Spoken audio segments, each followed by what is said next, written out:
Welcome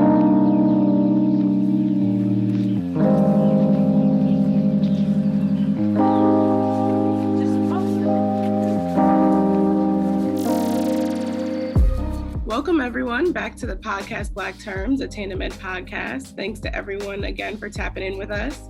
So for this episode, we're going to be getting into a really interesting topic today on social justice and religion and the place of sort of like place of religion, Christianity in social justice today. So just want to remind you all again that this is a Tandem Ed podcast, and what we mean by on Black terms is that it's on our terms, and that we are living, learning, and leading alongside community, and that Tandem Ed is a consulting organization that exists as a healthy bridge between community and institutions. So I am Dr. Norrell Edwards, Director of Communications and Creative Content at Tandem Ed, and I'm really excited to introduce today's sort of guest and co-host. So Morgan Maylin, who you guys might have heard from our last episode, who is one of our ambassadors for Own Your Story New Orleans, as well as our illustrious leader, fearless leader, Dr. Brian C.B. Barnes. And our guest today is Claudia Allen, who is many things, a friend of mine for one of them, but also a sort of speaker, writer along the lines of social justice and religion. So let's just get started with introductions from our guests. Brian, you want to start us off? All right, cool. All right, Brian Barnes from Huntsville, Alabama. I always have to give a shout out to the community that raised me. I'm happy to be here, CEO of Tandem Ed. My background has been in education, in ministry, and entrepreneurship, and just all of those things really about building the leadership from within our community to lead ourselves to our own destiny. So glad to be here and glad to be along with the guests today. Claudia, you want to go next? Sure. Thank you all so much for extending the invitation. Norrell, Dr. Edwards, my good friend. I am currently the online content manager for Message Magazine, which is a Black-owned Christian magazine. And as Norrell said, we met when I was in my doctoral program at the University of Maryland, and currently really just kind of pursuing public speaking and writing, and particularly along these lines that she spoke of the role of religion and faith and politics and justice work, and how many of these things are just so integrated and intersectional. And so I am just so excited for today's conversation. Let me just say, y'all know Claudia is a professional because she got this beautiful mic here, right? Claudia's not playing with him. Okay. Yeah. Red Lip Reverend? Listen, I don't know why they call me this, y'all, but some people online call me Reverend Red Lip. So. Oh, wow. Red Lip poppin', okay? All right, and Morgan? Hi, I'm back again. My name is Morgan Maylin. I am an ambassador from the Own Your Story New Orleans, You Heard Me campaign, actually. I'm really excited to be a part of the conversation. I was raised in a religious Christian background, and I have personally made the choice to go in a different direction. And I think it's kind of in vain with a lot of folks my age. And a lot of it stems from the relationship between activism and, self-respect for Black folks and the history of Christianity. So I'm so excited to talk about, the role moving forward in the future, especially June, Pride Month. So there's so much to get into. So I'm really excited to be back. Thank you. Okay, so let's just start. Brian, can you tell us a little bit about how you had first envisioned Tandem Ed as a religious organization, and sort of like why you pivoted away from that? Yeah, so I'll give a quick just background before I jump right into that. So again, born in Huntsville, Alabama, in a Black community, asset rich, including the faith-based institutions, the church, the Black church. I grew up in a primitive Baptist church, very, very involved, very active. My parents also And so I had that strong background. Going even into college, that was top of mind even when I entered into college. How can I live a life that is reflective and representative of Christ, even in the environment that I was in Atlanta, Georgia. It wasn't a perfect display, but it was the best I had while I was there. And then when I left Atlanta to come to Boston for graduate study, I really got involved in the community in Roxbury, Dorchester, and I started working in the African Methodist Episcopal Church, Charles Street AME, right in the heart of Roxbury. And a couple of years later, I was a youth pastor, running ministries inside the sort of traditional walls of the church. But most of my focus was, how do I attend to the context, which was the youth in the Grove Hall, Roxbury neighborhood. And that's when I first met the big tension. When the focus of my ministry started to really center outside of the traditional walls, there were a number of champions that were inside the church that were like, yes, we with it, slipping money to fund the work of the project. But there was a whole lot of resistance, like, what are you doing? Why are you not following the script? Why are you paying attention to those kids? Why are you bringing those behaviors in here? They don't know how to act. They got their hats on. They got their skirts are too high when they're sitting in the pulpit. It's just all this. And so that was one of the sort of first tension point. But that's going on along the same time of me being deeply in the education system. So I was a teacher, I was a school leader, and at the time I was working at the district at Boston Public Schools. I was partnering schools and faith-based institutions across the city. So we had about 50 high-need schools that we were just matching up, location, need, all those type of things. So this is where it sort of clicked for me. I was spending so much time even in the church setting trying to support the teachers in the community to do what was right by our kids. So I'm going, visiting, trying to work with them to do what's right by the kids. And it struck me like, why am I, like, this is the central community that we're working in right now. Like, I'm connected with the families. We're tapped into what's going on with the current day context of what's going on. I'm the one that's helping to facilitate and drive purpose for the kids. So why is it that it's so school-centered and not centered in community? And so that's when the paradigm shift came, which was, how do we stop making it about how we support institutions to be right about it by our kids, and how do we start making it about what are we doing to move our community forward, and then how do you, institution, find a way to be responsive to what we're doing? And if you can't get it right, we got to find another way. And so, to your question, Norrell, which you asked pointedly, and I'll stop, which is, Tandem Ed was we were trying to flip that paradigm. And my first thought was, let's center it within the faith-based community, the Black faith-based community.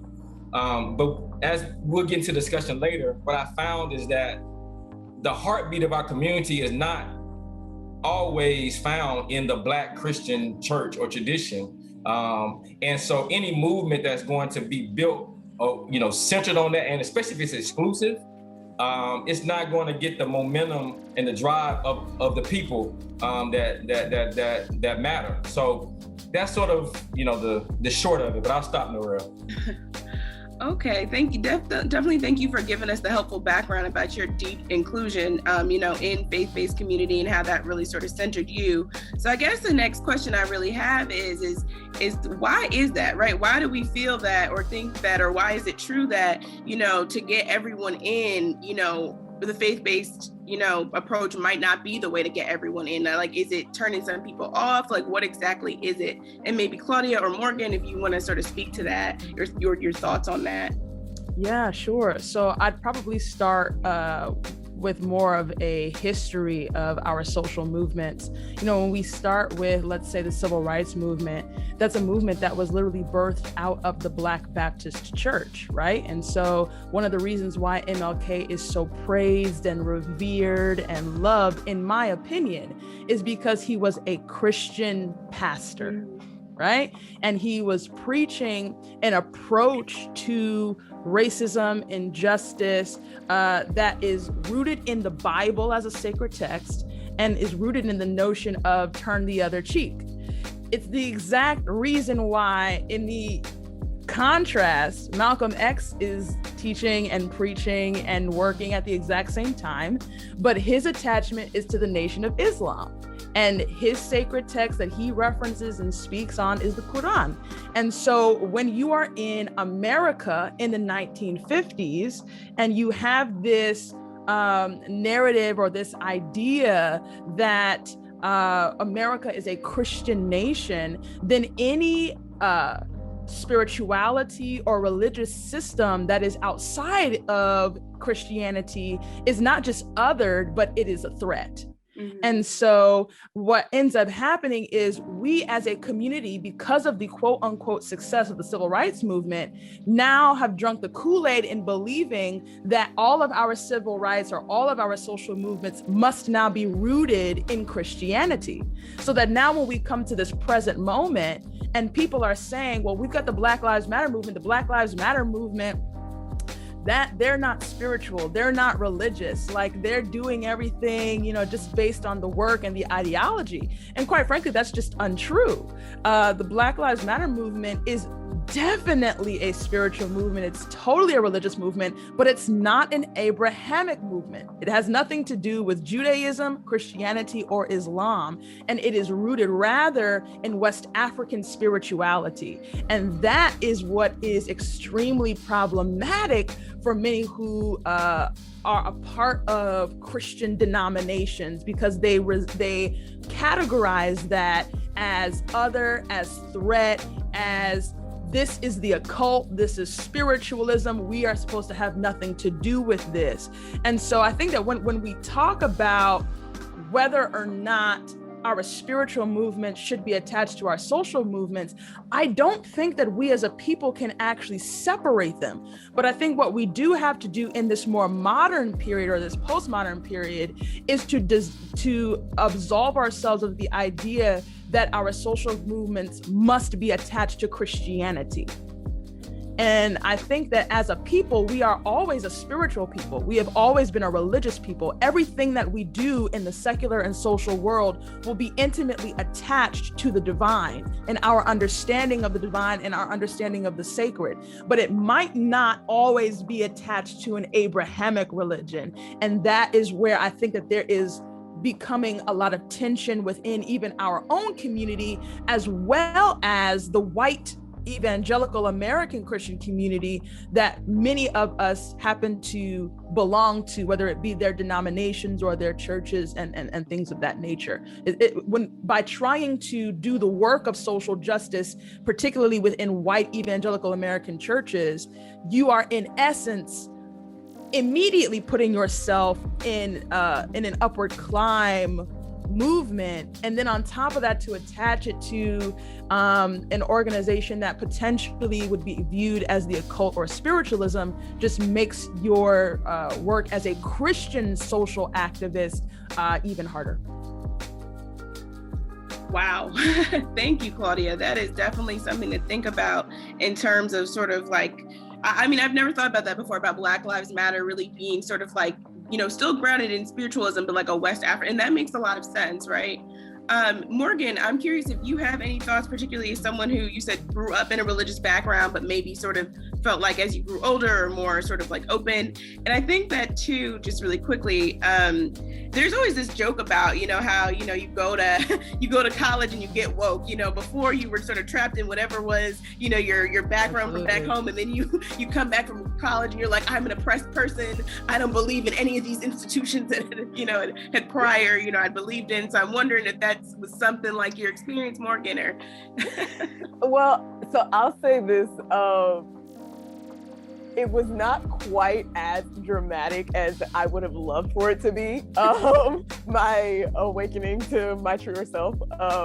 But I was raised Baptist and AME, and I was always entranced by spirit. Like, it was the one thing that, like, the spirit and the faith of Christianity were something. Like, I mean, as a kid, you're at church. Like, you are there for Bible study, you are there for the service, you are there for the meal after the service, you are there for the cleanup, you are there for the organization for next service, and you getting ready for choir at rehearsal while you at it. Like, you're just in a church. And it was beautiful, just the love and devotion that I saw Black people having to our own survival. I did not understand it. I didn't ever feel it myself, because I was hearing the scriptures, I was hearing the lessons, and I was listening to it, and I was like, this kind of makes sense, but it's a couple of plot holes in this that I'm just not personally understanding. And so I was also raised learning about how, realistically, Black people did not come in contact with Christianity until it was used as a weapon. And that was like, it's hard to unlearn in that sense, because we were brought here under the guise that our entire existence was a sin, and that the only way that we could be unsinful was to practice this religion and work for someone else. Like, that's crazy. Like, I'm like, I don't think I can do that. And it's, once you then start learning that a lot of the concepts of a cult that we have of Black people are actually things that our ancestors practiced long before they were enslaved, and then intentionally hid inside of Christianity so that we would remember who we are. So then we have praise dancing in full white clothing with white paint on our faces. Well, that is a little occultish, if you want to be technical, because that comes from someone else's cultural and religious practice all the way on the other side of the ocean. And like, that is where I think a lot of the younger generations are kind of approaching Christianity from. There isn't a problem with the depth of faith that Christianity teaches. That's the thing that we all are just so invested. It's like, we believe these stories of love and commitment that we are told we are just born of, because we are born into this world. But then once you actually start reading the texts, which are also translations of translations, when you start looking at the history of how these texts were applied, and then when you start picking up your ancestors' messages in the religion itself, and then you're being penalized for it, that's a very difficult relationship for anyone to maintain. And so historically, we have done ourselves harm. And that is something that has to be healed. Like, I don't know if any movements will ever be able to be fully born out of Christianity again for Black people, only because historically, movements born out of Christianity have also not been accepting of Black women in leadership positions all the time, have not been accepting of queer and trans individuals as existing, as not being sinful for being born. Those are things that don't just go away. And we have to go even further into our history of how we learn to live with Christianity before we can ever decide that we all have to carry its burden. Because saying you're a Christian, I'm gonna be honest, it's not anywhere you could go in the world without somebody looking at you sideways if you're Black and you say you're a Christian. They're like, well, first of all Christians are white.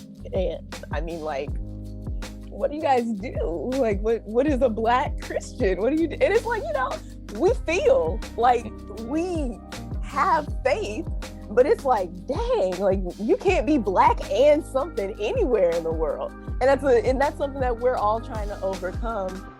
But like I said, like, we have done harm to ourselves in our attempts to survive.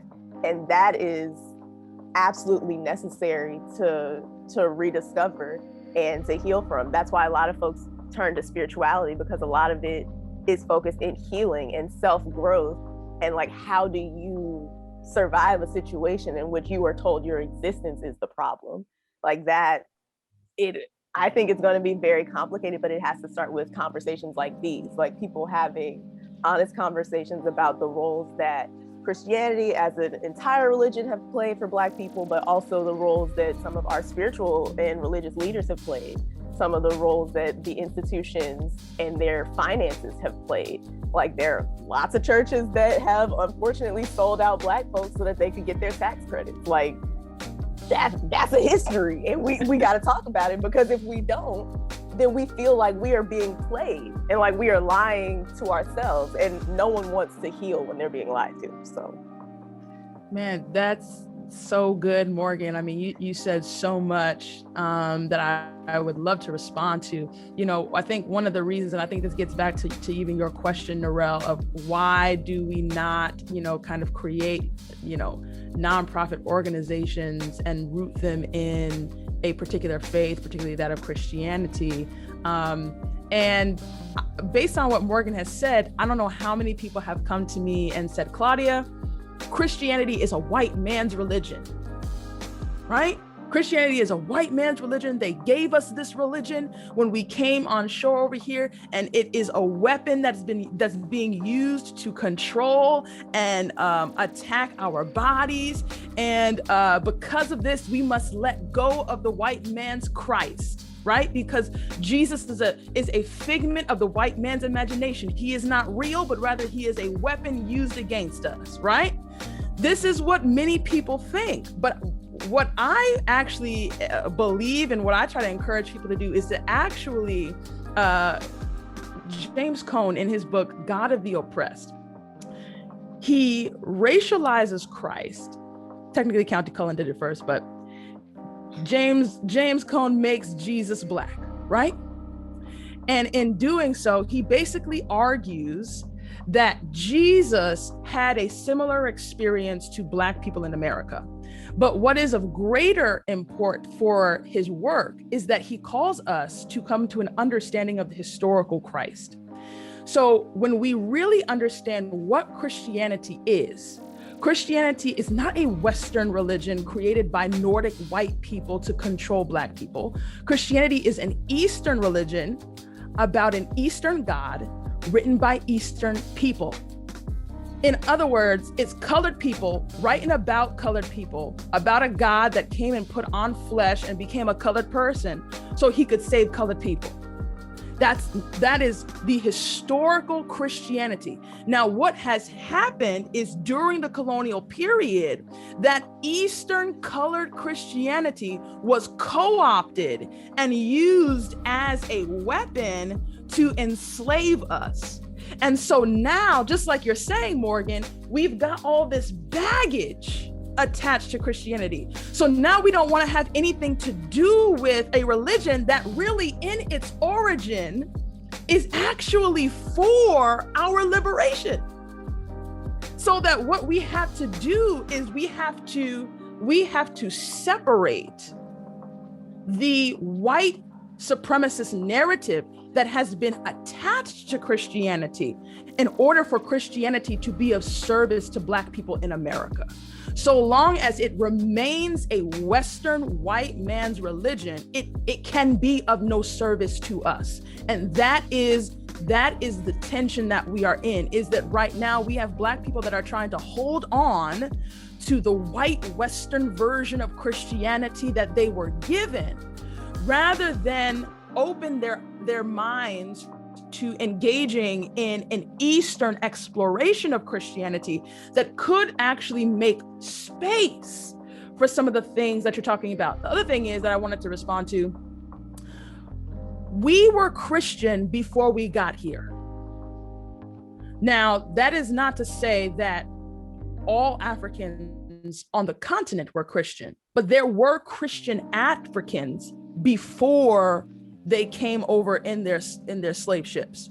Ethiopia is a great example of this. That entire country has been Christian for centuries, like centuries prior to even the colonialist project.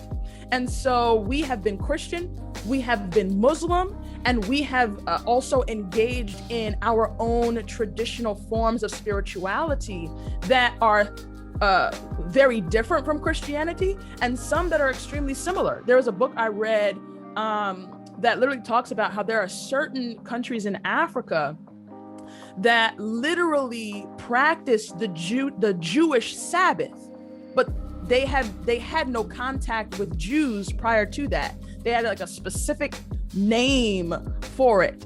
And so what I'm saying is that there are things that we would typically identify as being Jewish or Christian that Africans long prior to European contact were actually engaging in those practices spiritually, so that when we came over on those slave ships and they then began to present these ideas and these practices to us, we were not foreign to them. We were not against them. We could receive them. But like you were saying, we molded them. I'm not going to accept your slave, as Frederick Douglass says, I'm not going to accept your slave holding, women whipping Christianity as is. I'm going to take this and I'm going to mold it and mesh it into whatever I want it to be. So we've got the hush harbors. Our expression of Christianity is in nowhere close to what they originally gave us. And that's why we have our mime and praise dance ministries, and we have, a specific cadence and rhythm to our preaching and a particular theology, because we were like, ain't no way that this is Jesus. This is not God. You say this is God. This ain't God though. I'm gonna tell you who God is. I'm going to come to find God on my own. And so I think that's the beauty of who we are, is that because we are a spiritual people and have always been, even when we have been given harmful, pseudo, fake, problematic theologies, even without divinity degrees, our grandmothers and grandfathers who could not read were in the bush like, I'm a spiritual being. I know who God is. I will come to an understanding and an expression of spirituality in Christianity that I believe speaks to my experience, and not just what I'm experiencing right now in this moment, not only my condition, but also what I believe that God wants for me in the future, ergo social justice. Ergo, this is a theology that does not simply explain what I'm going through, but speaks to how God wants me to partner with them to change the sinful injustices that I'm experiencing, so that I actually come into the fullness of my humanity as created by them. Whew, mic drop. Oh, Claudia, so what I'm hearing from you is really about, one, us having to separate ourselves, right, from white supremacist Christianity, really stop, sort of understanding it in that way. And it's hard because, we've had, just a couple of centuries of that, right? Yeah, just a few. Yeah, maybe 400 or so. Of that to have to kind of, separate ourselves from, as well as thinking about the ways that, we still, historically and in the present, like infuse religion, our Eastern Christianity, all that kind of stuff, spiritualism into our work regardless. And so to that point, I really want to ask Brian and talk a little bit about how you see the work that Tandem Ed does as ministry, even though technically Tandem Ed isn't like, a religious organization. Yeah. So I think one of the things that is important, and I think it kind of speaks to both the previous comments, is that at some point we have to be able to assert and stamp our own ordinations, our own definitions of what constitutes ministry, our own definitions of what is reflective of our Creator. And I think that exercise in and of itself is liberation, because oftentimes people, institutions, religions, etc., want to define and stamp and certificate what is, holy. So that's first. And then, so once we get there, then I think it opens up the conversation of our communities coming together again, as we always have, and saying, let's refresh. What are our collective values? What is collectively sacred to us? What is our collective destiny? What are our collective goals and purposes? And spirit is a part of that. I mean, it's entwined in it. It doesn't necessarily, in my view, have to be this separate room that you walk into to do ministry. You can live ministry. It can be a part of your culture. It is a part of our culture. And so I think that is sort of the lens through which I see Tandem Ed. So when we're doing work around reclaiming our space, reclaiming our health, our mind, our people, I mean, that's ministry. I mean, that's spiritual work. That's and the enemy attacks that. And so that's kind of the lens through which I see the work of Tandem Ed and the work that we do. Some people may say it's secular. Some people may say that, the way we structured our company, right? It doesn't fit the norm of how many religious or organizations, would be nonprofit organizations. That's no concern to me. The question is, what is the best approach? What is the best structure? What is the best vehicle that's going to allow us to do the work that we need to do for our people? Full agreement.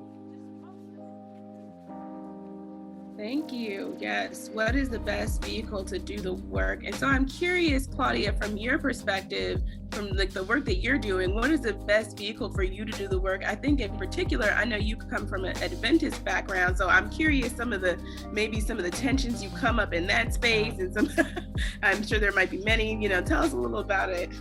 Yeah, listen, we'd be on here for hours. I got stories for days with these people. But I really like how you just kind of defined or redefined ministry, because in my mind, I just feel like ministry is about meeting the needs of people, right? Like that's as Norrell said, I am Christian, I am Seventh-day Adventist. And so in my mind, I'm always going to go to the example of Christ first. And in everything that Jesus did, Jesus was meeting the needs of people, whether it was in how he taught, how he fed people, how he healed, how he resurrected, down to his very sacrifice. And so for me, I feel like regardless of whether or not you're selling products at Tandem Ed, or if you're giving everything away, if it's meeting people's needs, it's ministry, right? So if that were the case, then I would need like TD Jakes and the rest of them to stop selling books like inside the church. You know what I'm saying? Everyone's doing something away, right? And so that's why it's very much so just like, what do you believe God has called you to create for an outcome?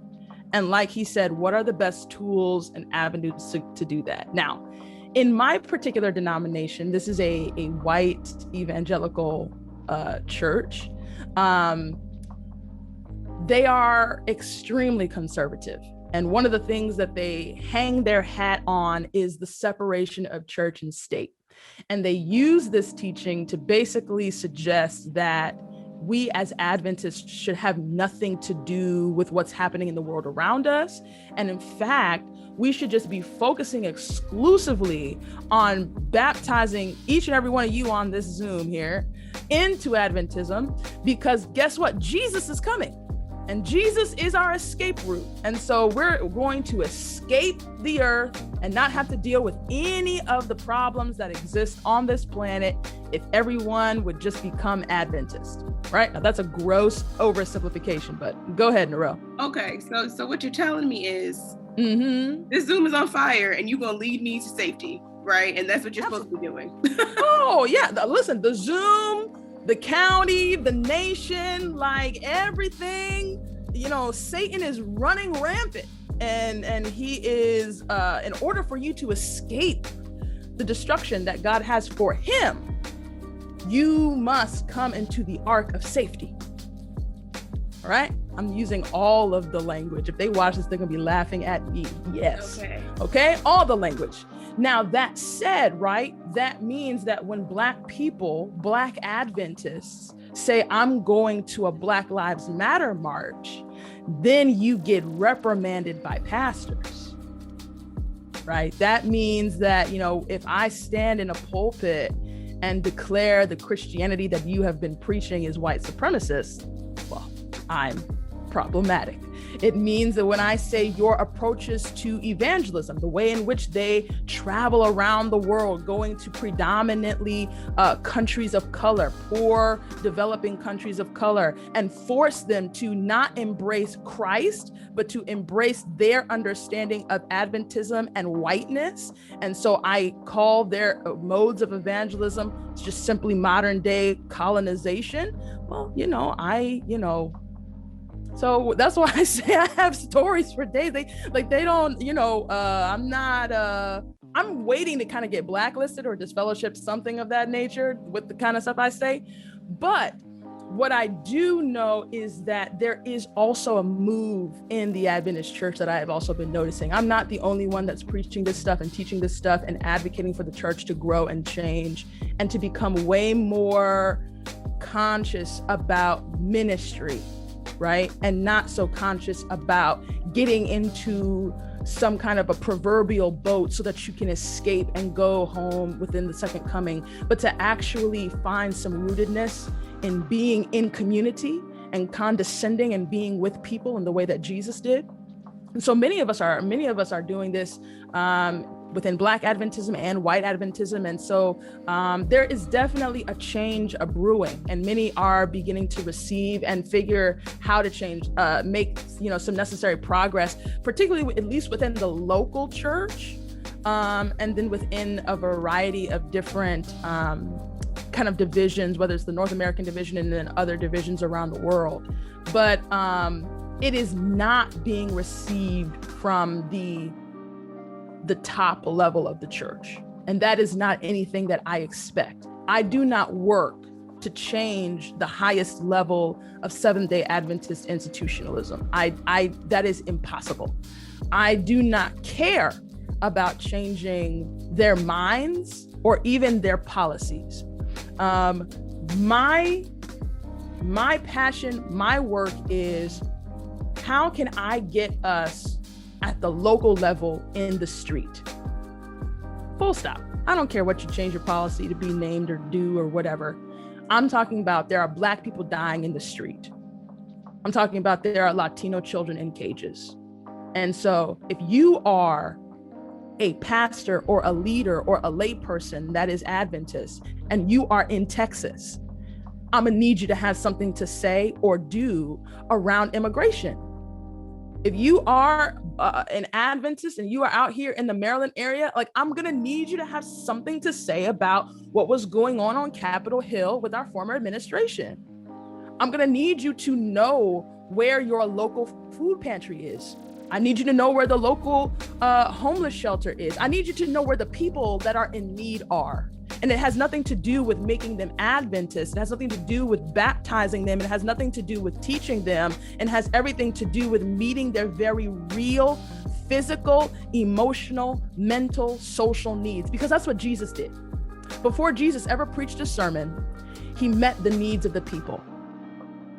I mean, how is he going to preach to 5,000 people about the coming of the kingdom and they're all hungry?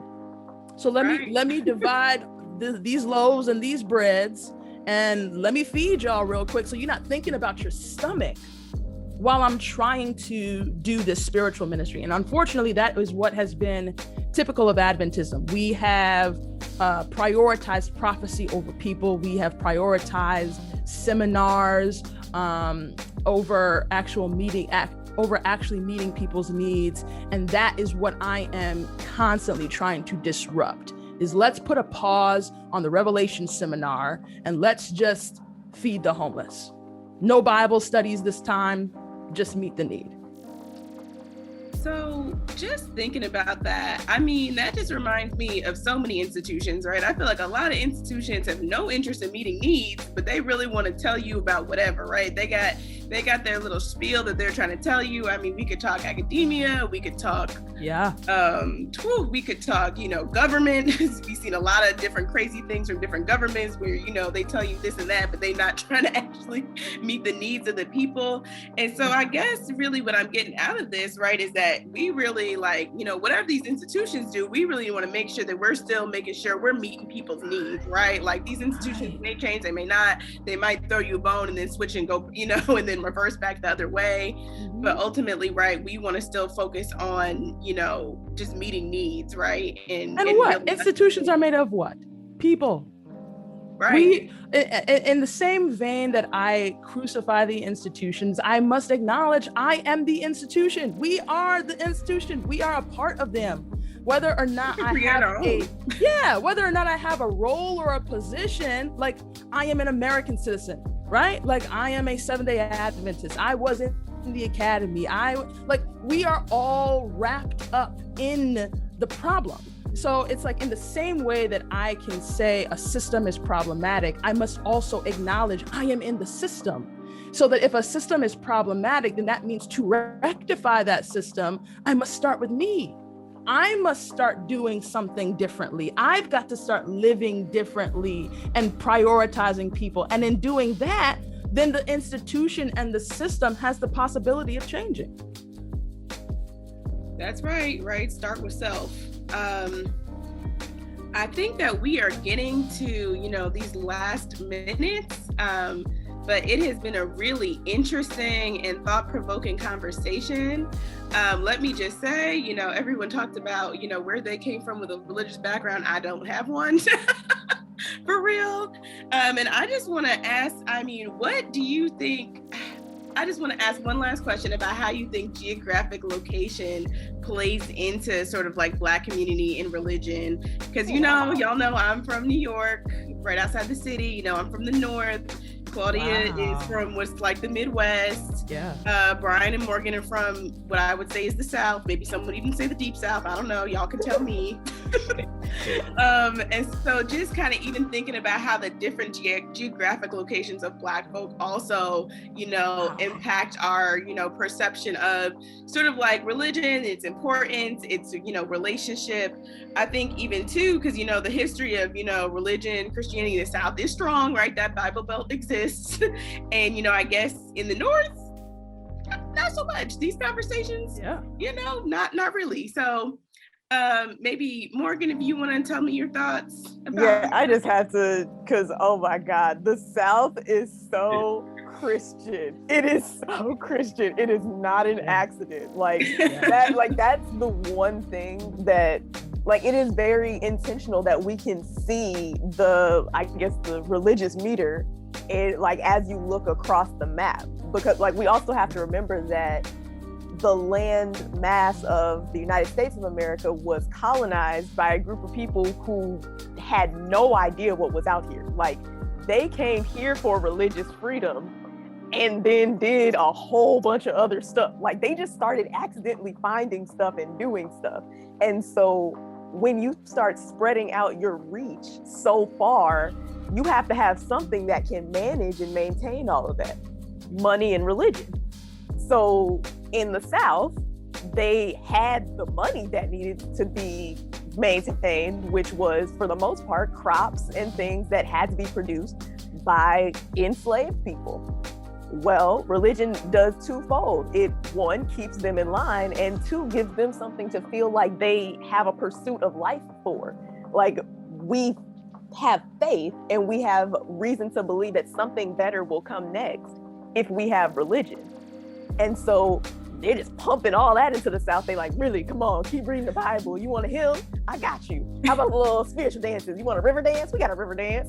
And the South is, if you really look at the South, we are religion and capital.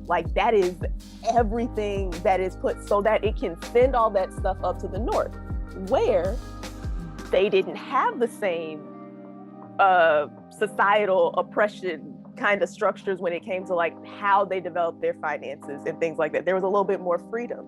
And so, we see with the South being the ones who want slavery, and then the North supposedly not wanting to legalize it, but not having to get rid of it. They're like, I mean, yeah, it's really not good for like our spirits. But I mean, also, I guess you guys need money. So, I mean, maybe don't enslave them, but you know, the North is forever like the, you know, the fence straddler, like, yes, I don't want to say yes, I don't want to say no, let me just like be on the fence. Yes. Y'all can't get mad at us, we on the fence forever. Absolutely. Like, I ain't say I'm the do nice it. guy, you know, on the front, but in the back, you know, maybe not.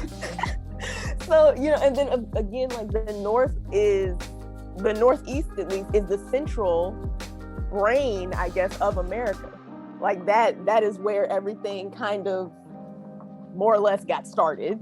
And so that's always going to be the place where things expand and fluctuate first, where they, you know, it doesn't have to be concrete there, because that's the center of power. That's where everything is going to be changing. I mean, you got DC, the literal seat of power is a Black city, and they don't want to make it a state.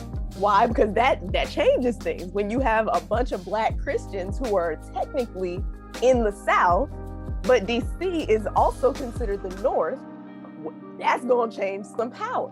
What now? DC, actually, to people in the North, DC is definitely the South. It's below exactly. that line. That's why they put Listen, it that there. threw me. It's below the Mason-Dixon line. When I moved from Michigan, I said, I ain't never living in, I have family in Huntsville in the South. I said, listen, I ain't never living in the South. And then people were like, Claudia, you do know you're below the Mason-Dixon line. Right. So look at God. Look at that. And it's all intentional, but like a couple centuries ago. And so it takes, you gotta pick up a magnifying glass and a couple books before you figure out like, oh crap, this is a pattern. Somebody was trying this.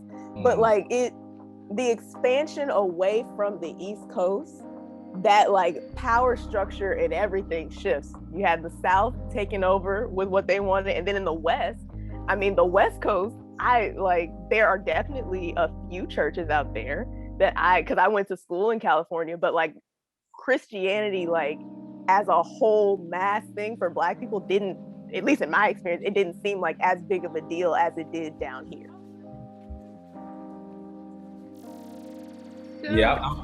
I agree about that southern seat of Christianity. So I guess my earlier story, I came from the South, Huntsville, Atlanta. That's my people. When I went to the Northeast for 13, 14 years, a lot of that stuff got loosened up. So when I came back 4 years ago to Memphis, which is the seat of the seat. Yeah. you sitting for real in Memphis. Yeah, so when I came back to Memphis, I was able to really clearly see, where I had come from, where I had been, and then the tensions that exist within myself were brought to the forefront of being in Memphis. Let me just offer a couple of resources. And Claudia, talked about James Cone. Here's another person I want to just bring up if folks want to dive into, reconnecting Christianity with their Blackness, which is Albert Clegg Jr. He wrote two books that I would, if you probably written more, but these are two that I'm most familiar with: The Black Messiah and Black Christian Nationalism. Those two books gave me a perspective that harmonized with me at the time that I was still holding to Christianity. And I think that may be a powerful resource for some folks. And then on the other hand, I would say, also feel liberated to explore and find what connects to your spirit, what connects to our collective community, and don't be ashamed or fearful that it's a hell sentence for you to let your spirit find itself. So I'll say that. Yeah, I totally agree with that. I definitely think religion and Christianity is rooted in the South. I definitely think part of that. Or, one thing I was thinking about, when you mentioned New York, Norrell, New York and California, for conservative Christians, listen, God ain't there. Just not there. Right? He's not there. Places. God ain't in New York and California. He's just not present. And so you got to avoid, those hell traps of those cities up there. The Lord is not present. So late nights. We cannot evangelize the New Yorkers, right? So, it's not even, I say that to say, I don't think that it's a coincidence, right? Like, I definitely think that there are pockets of the country that engage in religion and different religions in different ways. I think that's why Islam was able to thrive in places like New York and Detroit, because, that Southern Black Baptist Christianity was given a narrative that caused them to be unwilling to venture into those kinds of locations. That said, I think that one of the greatest things that we as young adults can do is to explore our spirituality, like he was just saying. I think every religion exists on a spectrum, right? That means its manifestation and its expression has the potential to be extremely problematic or extremely ineffective. So it's like, I can either become an extremist in Judaism or Islam, or I can live my life in such a way that it does not abide by any of the doctrines or mandates of the religion. And so the question for you is, what is my purpose? Why am I here? Am I clear on that?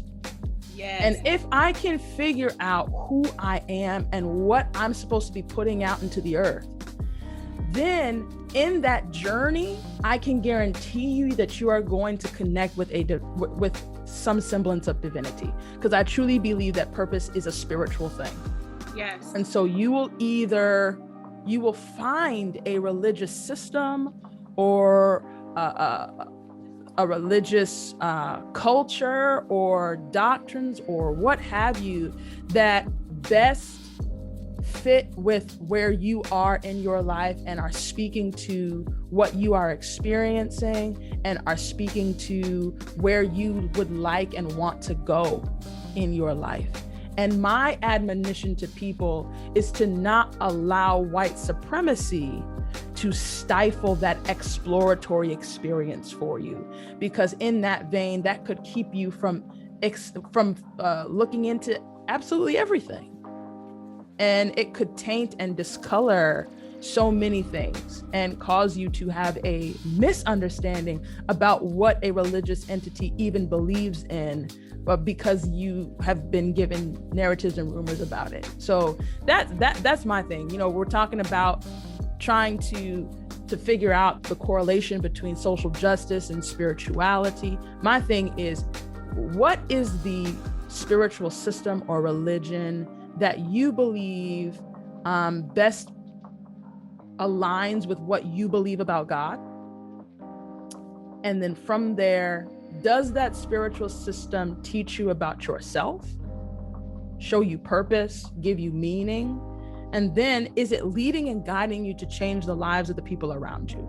Because if it's not doing those three things, then in my belief, it is a problematic and irrelevant religion. It ain't working. It ain't working, child. It's not working. It's not working for you. Okay, well, Brian had to hop off. We're about to close out. Thank you again so much for joining me, Claudia with the wisdom. Honestly, Morgan with the great perspectives. so much excellence, Black excellence here today. So wow, thank you again. And thank you to everyone for tapping in with us. Tap in with Tandem Ed Network at tandemed.com on IG or Twitter. Follow #Black Terms and #OwnYourStory. And until next time, live, learn, and lead on Black terms.